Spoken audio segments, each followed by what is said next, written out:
गांव के एक छोटे से घर में रामलाल अपने परिवार के साथ रहते हैं। हाल ही में उनके बड़े बेटे की हाल ही में शादी हुई है।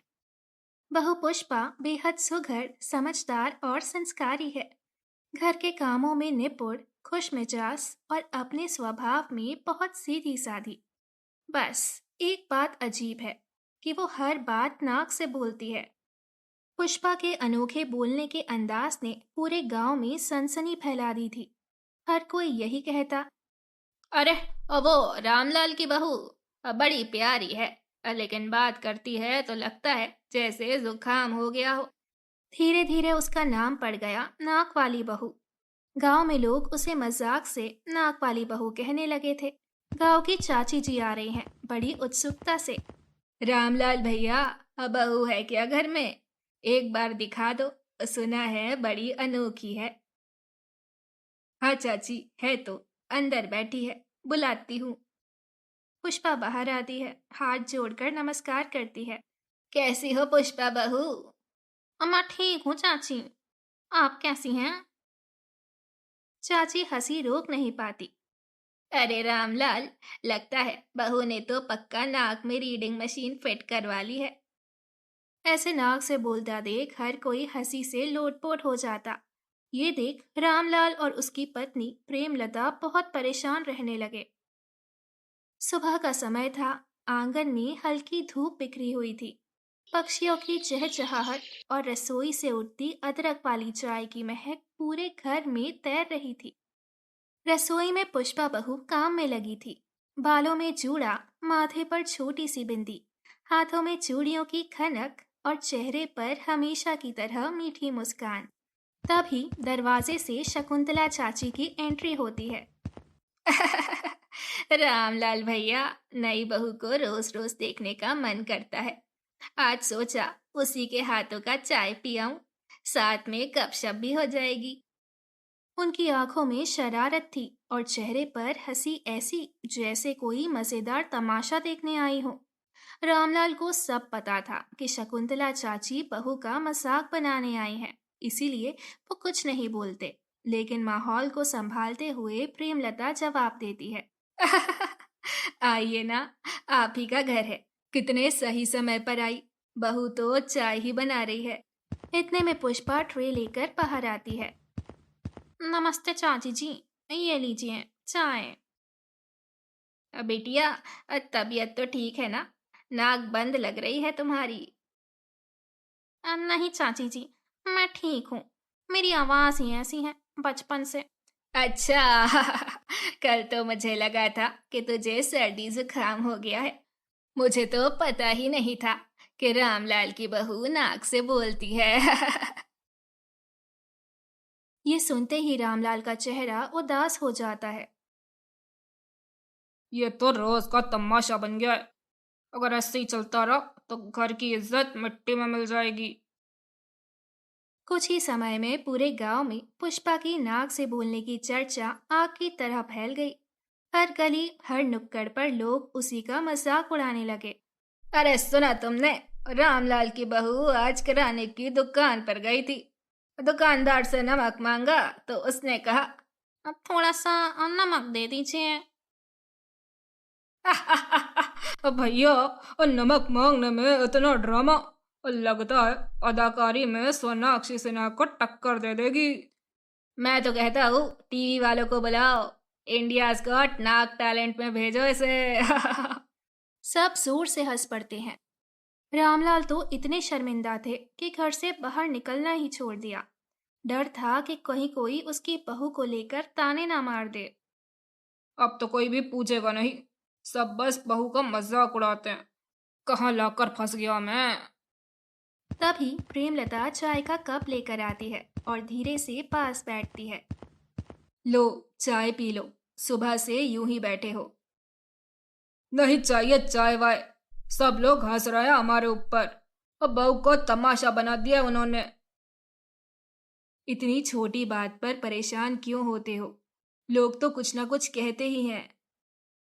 तो मैं क्या रोज अपने घर की इज्जत का मजाक सुनता रहूं? और कोई कहता है नाकू बहू, और कोई कहता है सूसू वाली। और अब मैं बाहर नहीं जा सकता, खेत नहीं जा सकता। पर इसमें बहू की क्या गलती है? उसने कभी किसी का बुरा किया? वो तो सबका आदर करती है, मेहनती है, सुघड़ है। बस एक अलग तरीका है बोलने का।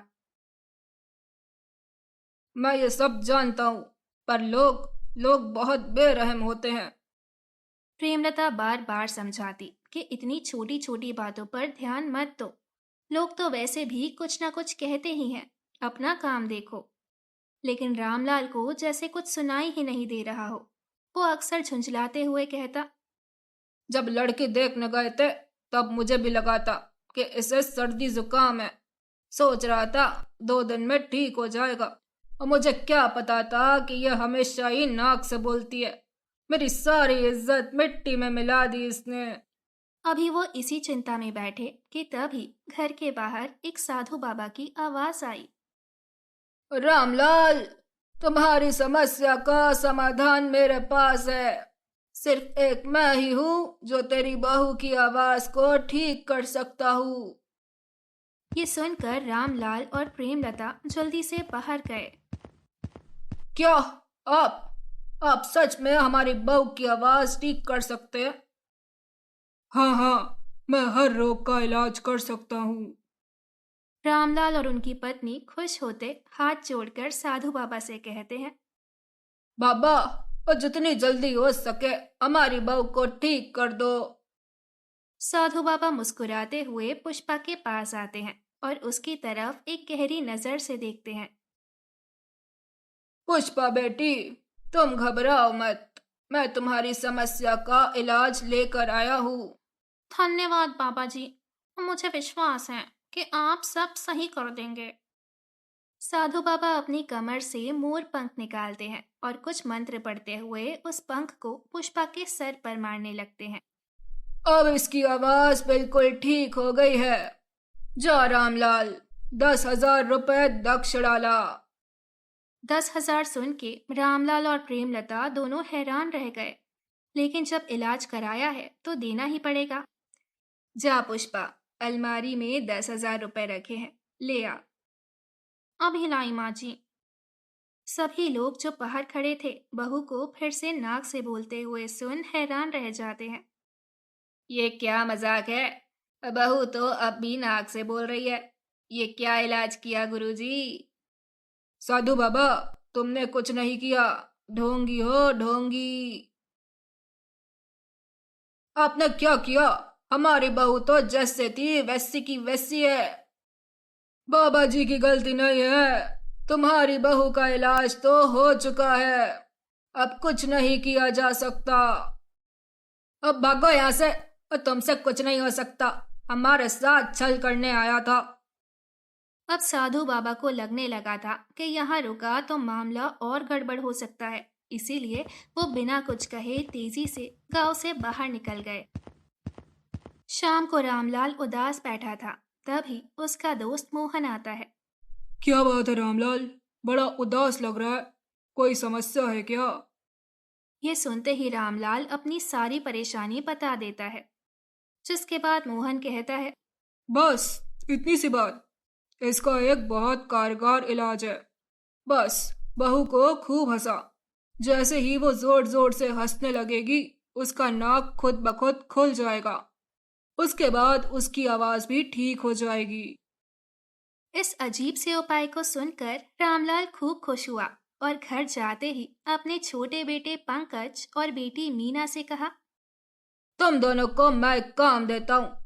कैसे भी करके पुष्पा बहू को खूब हंसाओ। इसके बाद उसकी नाक वाली समस्या दूर हो सकती है। लेकिन पिताजी, भाभी तो ज्यादा हंसती ही नहीं। फिर हम उन्हें कैसे हंसा सकते हैं? कोशिश तो करो, वो जरूर हंसेगी। इसके बाद पंकज पेटीकोट पहन कर आता है और मीना चुड़ैल बनकर। दोनों मिलकर अपनी भाभी को खूब हंसाने की कोशिश करते हैं, लेकिन पुष्पा सिर्फ मुस्कुरा कर रह जाती है। आखिरकार एक दिन रामलाल को एक नया उपाय सूझा। क्यों ना बहू को गांव की नाटक मंडली में ले चले।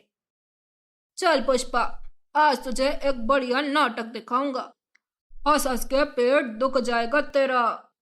अच्छा बाबूजी, चलिए। रामलाल सभी को लेकर नाटक देखने जाता है।